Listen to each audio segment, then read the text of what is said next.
Jeffrey has a skinny, fat physique. That's the worst kind of body that you could possibly have, Jeffrey. Why don't you just do something about it? Adonis. Adonis takes young Jeffrey by the scrawny arm and sends him straight to the gym with a very special workout routine.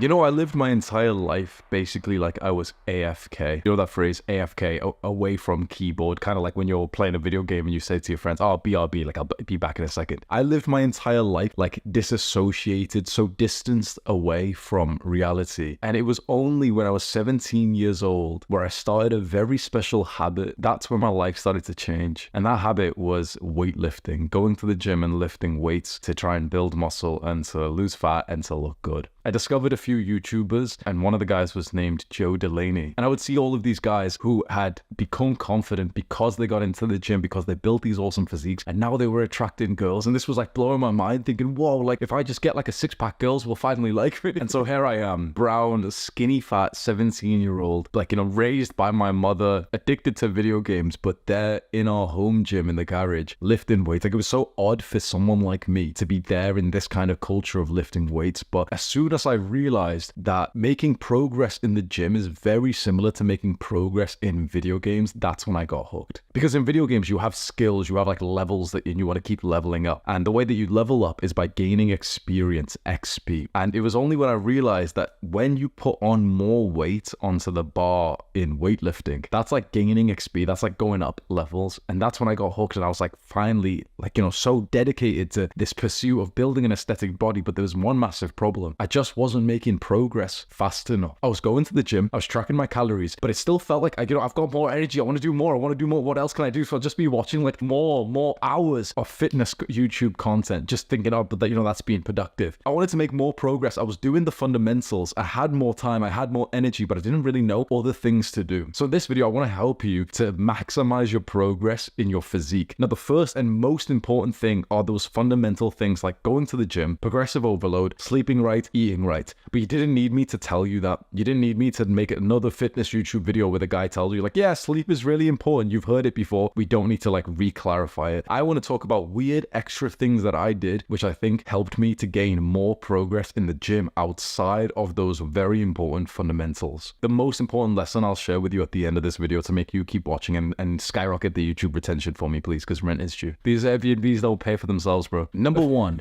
find out what kind of dieter you are. So diet is very important when it comes to building muscle, losing fat, and you want to be in a calorie deficit. If you want to lose fat, you want to be in a calorie surplus. If you want to gain a lot of muscle, a lot of size, right? And of course, you want to try and eat as clean as possible. You want to eat like one ingredient foods instead of some processed shit, like some garbage, like Sam Sulek used to eat. You want to have like cleaner meals. Now, that was obvious things. One of the big lessons that I've learned on top of that is to try and figure out what your diet personality is like, in the sense of figuring out how you diet best. So some guys can literally just intuitively guess how many calories they're eating and like how to stay lean or to get into shape. Some guys can literally just eat what they kind of feel like, and they'll stay in like fantastic shape. They don't need to track calories. They don't even need to like really think about being extreme with the like how clean or healthy the food is. For me, I've realized that I actually do best when I really weigh everything that I eat out and I put it into my fitness pal. Now that's like something which a lot of fitness YouTubers do, so the advice isn't that special, but it was more that I had to find out that this was the best way for me, because I tried some of those times where I just eat intuitively because I didn't want to like, you know, be obsessed with my diet and weigh in everything that I was eating. And so I'd eat intuitively like the same few meals. And there's been times where I've ate the same few meals for a few days and I've thought, wait, let me just put that into my fitness pal. And it turned out that I was eating 1.7 thousand calories a day. I was eating intuitively. I was eating, you know, when I felt like how much I needed to eat or something. And I was under eating like crazy. I'm 6'1", by the way. So my calorie maintenance is like 2.8 to 2.9 thousand. And I was eating like almost half that. I've had a few moments like that where it really made me realize like I have absolutely no idea when it comes to like guessing calories or anything. I could tell you roughly, right? I kind of know the math now. An egg is 60 calories. A bit of butter to cook the egg in will be like 30 calories. An orange is 70. I can tell you these things. A chicken breast is 120 calories. But when it comes to actually like, you know, going out to restaurants or eating this food or making something in the kitchen, I don't actually keep a track of it. And so I realized My diet personality is the kind of one where I need to have everything written down using an app like MyFitnessPal makes it really easy. Otherwise, my diet will just be all over the place. And on top of that, it keeps me feeling really certain with my diet. Like if you've got that slight feeling right now, almost like the anxiousness, the fear of the unknowing of whether you're actually like making the progress that you want. If you want to bulk right now, you have this kind of fear of like, am I really even gaining weight? I don't really think I am. If you want to lose weight, you're thinking, wait, am I doing it right? Am I losing any weight? Like, how am I eating too much? If you've got that kind of like uncertainty, when you track everything that you eat, it goes away.